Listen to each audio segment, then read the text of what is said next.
Hey guys, and welcome back to another flashlight review.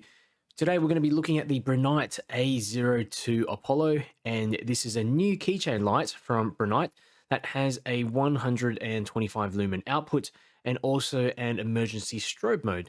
So yeah, I've reviewed a bunch of Brinyte lights before on the channel. You guys might have seen the ones with the rotatable heads. They're a lot larger. This is the smallest in the Brinyte collection, and actually my personal collection as well is the smallest. So this is the type of flashlight that you probably keep with your house or car keys, just as a backup EDC flashlight even. And I've said this before, but the best flashlight is the one that you have on you. Recently, I've been caught up in a couple of incidences where I needed a light during the daytime just to go through some things in storage, realized I didn't have one on me and had to use the light on my phone. Funny that given that I've got over 100 and who knows, 100 and something flashlights. So let's have a look at what you get in the box. So this is the box that the A02 comes in. Pretty basic, and inside you get an instruction manual. And yeah, it's pretty straightforward. It's only like a page, and the back is more sort of warranty related information. You've also got this extended warranty card in there as well. Over here you have a USB-C charging cable, and of course the light itself.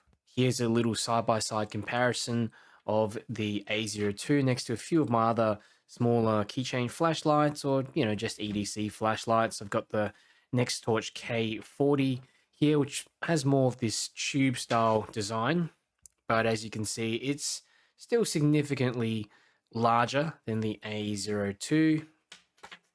You've got this one here, another Nextorch UT41, and yeah, we've got this, obviously the TS10. I'm using this one at the moment, one of my keyport tools. Alrighty, so here's a little close-up of the Brinyte A02, and the entire flashlight is made of aluminium, and pretty high quality construction, especially for a keychain light like this. And I like that it also doubles as an effective heat sink for the LED in there. Anodizing would say is more slippery, glossy, only weighs about 14 grams. So it's almost imperceptible. I'm just holding it. It does also have IP66 water resistance and 1.5 meter drop resistance.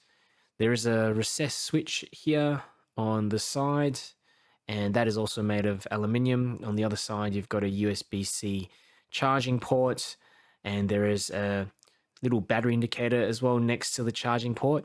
It's green when the battery's above 3 volts and goes down to red when it's below 3 volts. And there is a 90 milliamp hour lithium polymer battery inside. And yeah, looking down at the, well, I wouldn't call it a bezel, but just the lens, tried to find out what this LED was, and Brinyte just described it as a HM LED light bead. Not really sure what that means, but it's definitely not a super high powered LED in there. It's got to be pretty efficient given the long run times. It can run for a whole day on 2 lumens. And you've got this TIR lens in here, which is quite interesting. I've only seen this. It's kind of a TIR lens plus reflector hybrid. The edges of it are kind of look like, yeah, just like a normal reflector, but with diffused parts in the TIR lens. Yeah, I've seen this before in the Wuben X series. So let's go through the UI. So basically, just press the side switch. Now, if you press and hold, okay, press and hold from off, you go straight to moonlight. And so once the light is on, you basically just press and hold to cycle, okay, 3 modes, and then it actually goes to off. So low, medium, high. Okay, you can also turn back on, and it remembers the last mode you've used. But if you press and hold, you're going to go straight to that moonlight mode, which I really like, having a shortcut to moonlight mode. You can also lock the light with 3 clicks. You get a couple of flashes indicating that it has been locked. Press 3 times again, and it's unlocked. So I ran a couple of ceiling bounce tests, and this is the first test on high. And you can see light starts off at 100%. You get about 40 or 45 seconds of runtime on high. So basically between 90 and 100% before the light steps down. And you can see here, it steps down pretty rapidly until, just past the 2-minute mode where it's on between 30 and 40%. Ran a second ceiling bounce test on the medium mode, and you can see here it runs, at 100% for the duration of the test. The A02 produces a decent amount of light for, a flashlight of this size. Definitely a lot brighter than most of those plastic keychain lights that you find out there. The TIR lens as well, as you can see, creates a distinct hotspot in the center of the beam. And you've also got a lot of nice flood. I ran a few tests on my Opal Light Master Pro, and you can see on the high mode, got 45 meters of throw on the switch on, which is pretty good, pretty impressive for a little light like this. Even on the medium mode, 22 meters, and the low mode, 5 meters. So this is definitely a great little emergency light that you can use when you're out for a walk.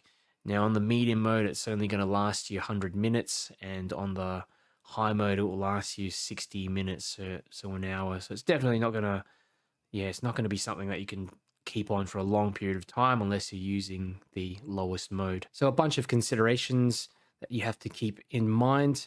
There's only a 90 milliamp hour inbuilt battery in here. It's non-replaceable as well, but yeah, 22 hours runtime on 2 lumen mode, I think is still pretty impressive. And, there's got to be some compromises with a light of this size. If you've got a consumer replaceable battery in there, I know what the smallest one would be, maybe like a AAA.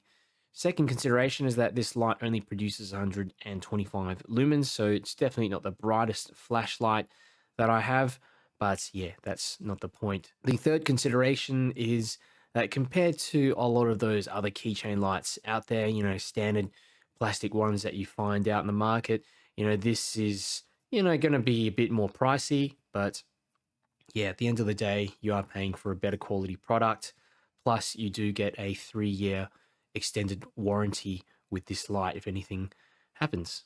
The fourth consideration, and I guess this is more of a design tip, I think that it would look better with a clip. It would be more functional with some type of clip here, so I can turn it into a front-facing or hands-free light. Even add on a magnet to the clip. I've seen some Rovivon lights that have a magnet attached to the clip. Just makes it more useful when you need to attach it above you or something like that in an emergency. It's not a deal breaker, and I guess not having those things also keeps the size down to a minimum. So overall, I think the Brinyte A02 is a well-designed, durable keychain flashlight that easily outclasses those cheap plastic ones that seem, dime a dozen these days. And yeah, I notice a lot of those cheap ones run on button cells. And once those button cells are gone, you just have to throw away the light because the button cells often cost more than the light itself. And I really like the impressive performance. 125 lumens. I know it doesn't sound like much, but for most purposes, around the house, even for short walks, you'll be able to get by. I do like the durability and just that ease of being able to recharge it as well through USB-C, pretty quick charging. And with that 3-year warranty, I don't see where you can go wrong if you don't mind spending a bit extra. So if you're interested in getting one of these, go ahead and check the link in the video description. I've got a discount voucher available as well. If you have questions about the A02, just let me know down in the comments and I'll get back to you. And if you enjoyed the video, do me a big favor, click the like button because it helps me to get the video out to more people. It just helps me to grow my channel.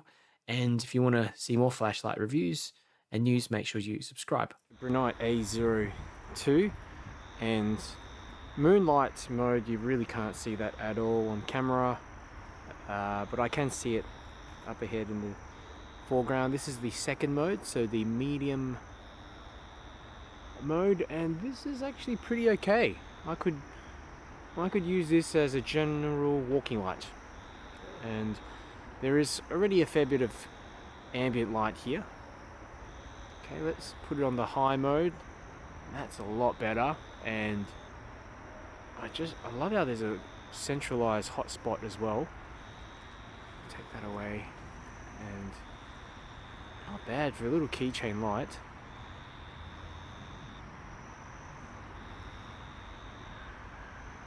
You'll easily be able to see up 10, 15 plus meters.